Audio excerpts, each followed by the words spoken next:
Saudara,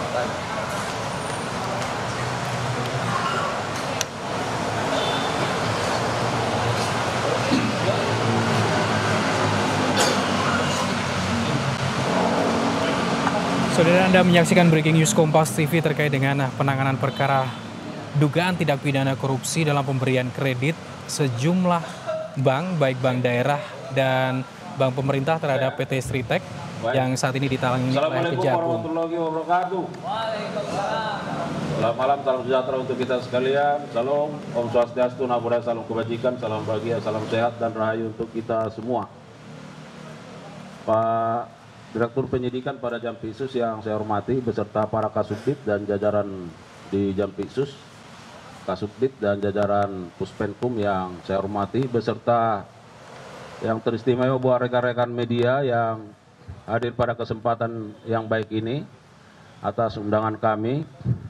Rekan-rekan media, tentu kita patut memanjatkan syukur kepada Sang Ilahi atas berbagai nikmat, khususnya nikmat sehat yang diberikan kepada kita sehingga malam hari ini kita bisa terus melakukan kegiatan, khususnya dalam press conference pada malam hari ini. Rekan-rekan media, bahwa kita akan mendengarkan bersama-sama rilis yang akan disampaikan oleh Direktur Penyidikan terkait dengan perkembangan penanganan perkara dugaan tindak pidana korupsi pada pemberian kredit dari Bank Jabar dan Bank DKI kepada PT Sritek. Ya. Sebelum Pak Direktur Penyidikan menyampaikan beberapa poin penting, ada hal-hal yang ingin kami sampaikan bahwa dalam perkara ini penyidik sudah melakukan pemanggilan dan pemeriksaan setidaknya terhadap 55 orang saksi dan 1 ahli. Dan hari ini penyidik sudah menjadwalkan dilakukan pemeriksaan terhadap setidaknya 9 orang. Dan bagaimana status terhadap saksi yang diperiksa dan dipanggil pada hari ini, tentu kita akan sama-sama mendengarkan keterangan yang akan disampaikan oleh Direktur Penyidikan. Kemudian dalam rangka bagaimana membuat terang tindak pidana ini, penyidik juga secara sungguh-sungguh sudah melakukan berbagai upaya-upaya seperti penggeledahan dan penyitaan, ya, yang dilakukan di beberapa tempat. Nah, tentu supaya lebih lengkap, mari kita sama-sama mendengarkan rilis atau keterangan yang akan disampaikan oleh Pak Direktur Penyidikan. Kepada Pak Dirjen kami persilakan.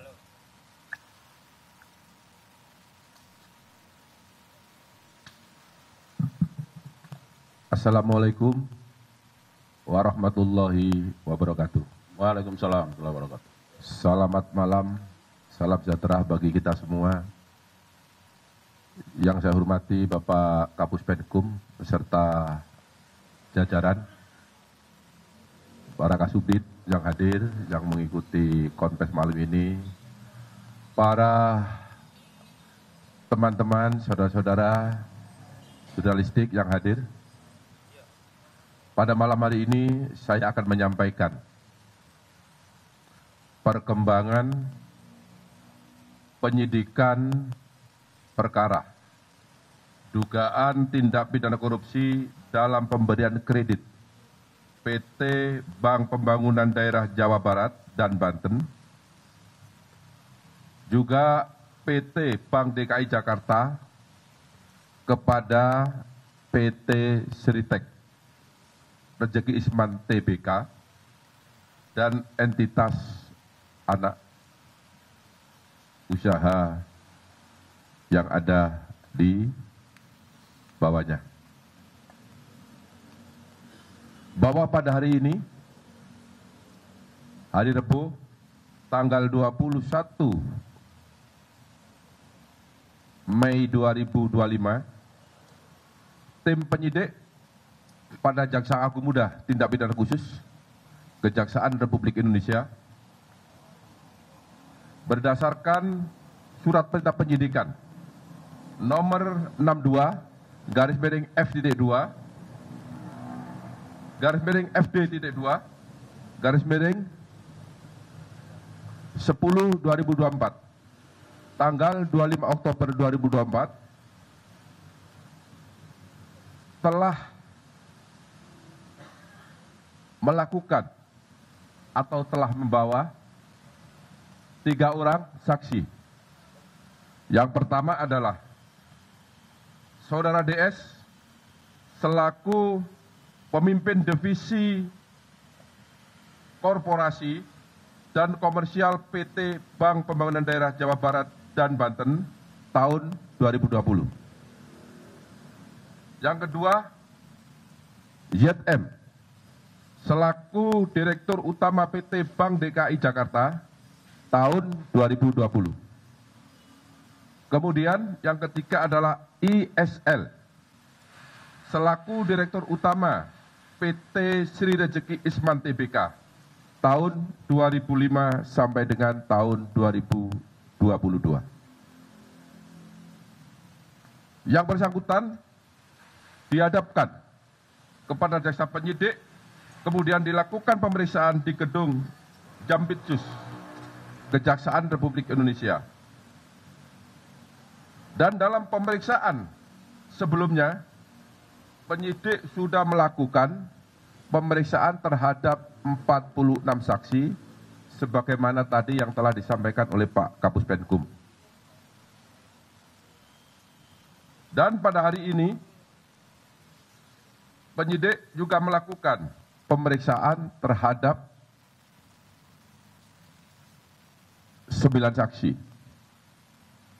Kemudian juga beberapa saat yang lalu, penyidik juga telah melakukan pemeriksaan terhadap 1 orang ahli.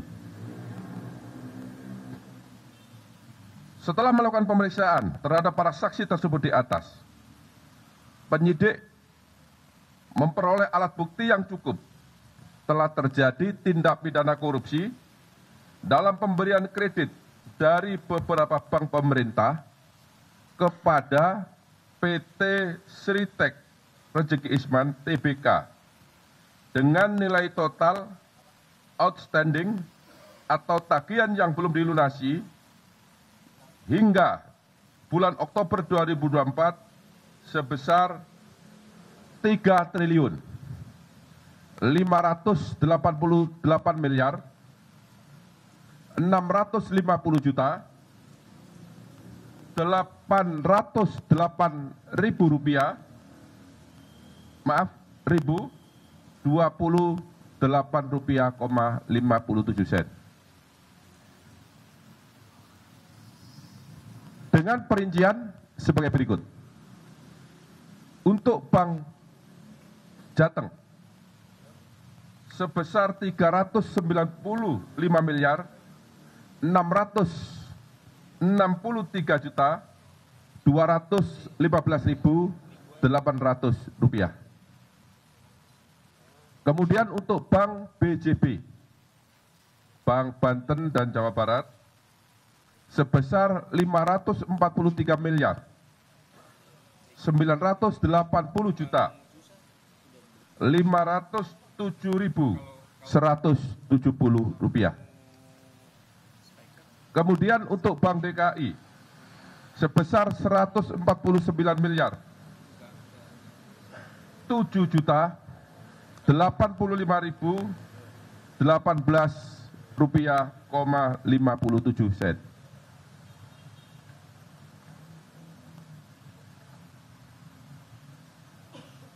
Kemudian yang keempat, yaitu Bank Sindikasi yang terdiri dari Bank BNI, Bank BRI, dan LPEI. Jumlah seluruhnya adalah 2 triliun 500 miliar rupiah. Selain pemberian kredit tersebut di atas, PT Sri Rejeki Isman Tbk juga mendapatkan pemberian kredit di bank swasta yang jumlahnya sebanyak 20 bank. Ini tidak saya sebut ya, karena banyak sekali, jumlahnya 20 bank. Adapun kasus posisi dapat kami jelaskan terhadap adanya pemberian kredit kepada PT Sri Rejeki Isman Tbk yang dilakukan secara melawan hukum dan mengakibatkan adanya kerugian keuangan negara, dapat disampaikan fakta-fakta sebagai berikut. Bahwa PT Sri Rejeki Isman Tbk merupakan perseroan terbatas yang beroperasi dalam bidang industri tekstil dan produk tekstil dengan komposisi kepemilikan saham yaitu PT Handelston Indonesia sebesar 59,03% dan masyarakat karena sudah TBK sebesar 40,97%. Bahwa dalam laporan keuangan PT Sri Rejeki Isman Tbk telah melaporkan adanya kerugian dengan nilai mencapai 1 miliar 08 US dollar atau setara dengan 15,65 triliun rupiah pada tahun 2021. Padahal sebelumnya pada tahun 2020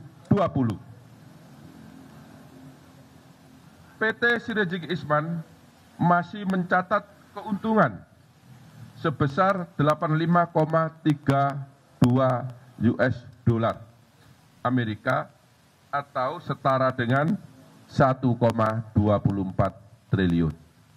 Jadi ini ada keganjilan dalam 1 tahun mengalami keuntungan yang sangat signifikan, kemudian tahun berikutnya juga mengalami kerugian yang sangat signifikan. Inilah konsentrasi dari teman-teman penyidik. Kemudian PT Sri Rejeki Isman Tbk dan entitas anak perusahaannya memiliki kredit nilai total understanding atau tagihan yang belum dilunasi hingga bulan Oktober tahun 2024 sebesar 3.588 miliar 650.808.028 rupiah, 57 sen.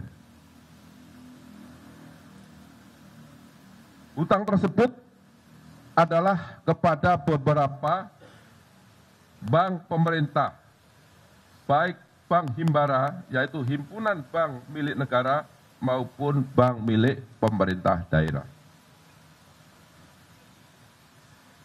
Selain kredit tersebut di atas, PT Sri Rejeki Isman Tbk juga mendapatkan pemberian kredit dari 20 bank swasta, seperti tadi yang telah saya sampaikan. Kemudian, dalam pemberian kredit kepada PT Sri Rejeki Isman Tbk, JM selaku Direktur Utama PT Bank DKI dan DS selaku pimpinan divisi korporasi dan komisaris komersial PT Bank Pembangunan Daerah Jawa Barat dan Banten telah memberikan kredit secara melawan hukum karena tidak melakukan analisa yang memadai dan mentaati prosedur serta persyaratan yang telah ditetapkan.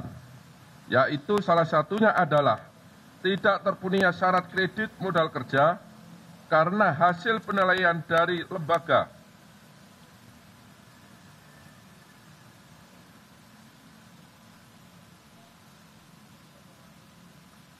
pemeringkat Fit and Modis disampaikan bahwa PT Sri Rejeki Isman Tbk hanya memperoleh predikat BB- atau memiliki resiko gagal bayar yang lebih tinggi.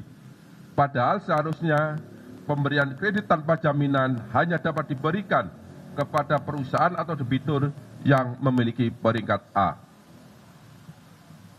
Yang seharusnya dilakukan sebelum diberikan fasilitas kredit sehingga perbuatan tersebut bertentangan dengan ketentuan standar operasional prosedur bank serta Undang-Undang Republik Indonesia Nomor 10 Tahun 1998 tentang perbankan sekaligus penerapan prinsip kehati-hatian. Bahwa pada saat ISL selaku Direktur Utama PT Sinergi Isman Tbk mendapatkan dana dari PT Bank Pembangunan Daerah Jawa Barat, Banten, dan PT Bank DKI Jakarta, terdapat fakta hukum bahwa dana tersebut tidak dipergunakan sebagaimana tujuan dari pemberian kredit, yaitu untuk modal kerja, tetapi disalahgunakan untuk membayar hutang dan membeli aset non-produktif sehingga tidak sesuai dengan peruntukan yang seharusnya.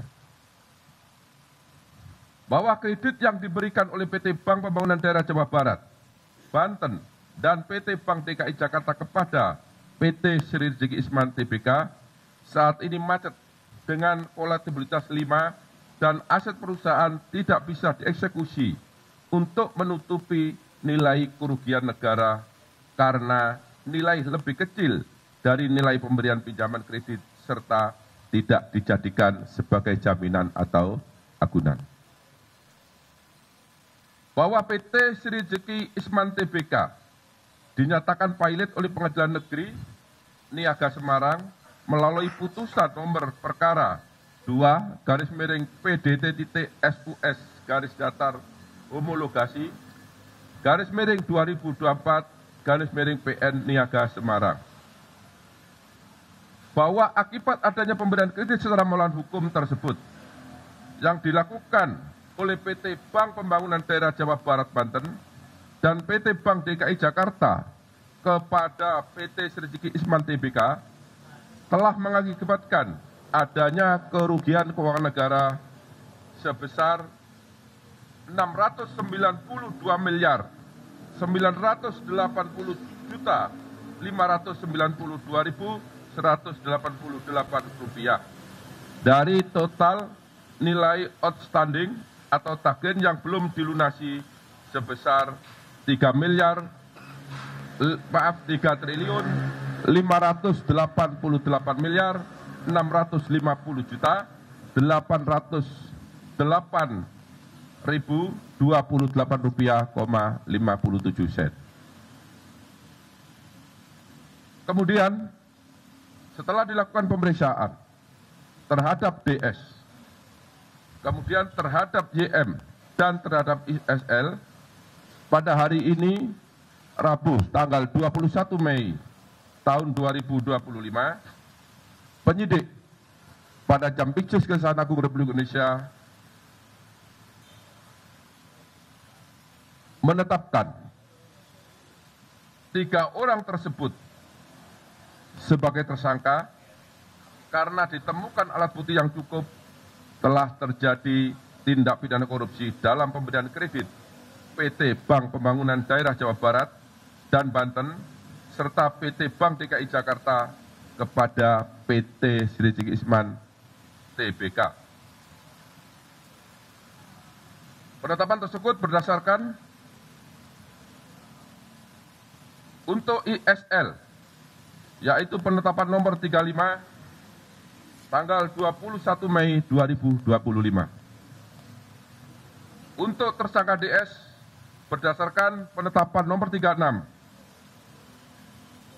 tanggal 21 Mei 2025. Dan untuk tersangka YM berdasarkan penetapan nomor 37 tanggal 21 Mei 2025.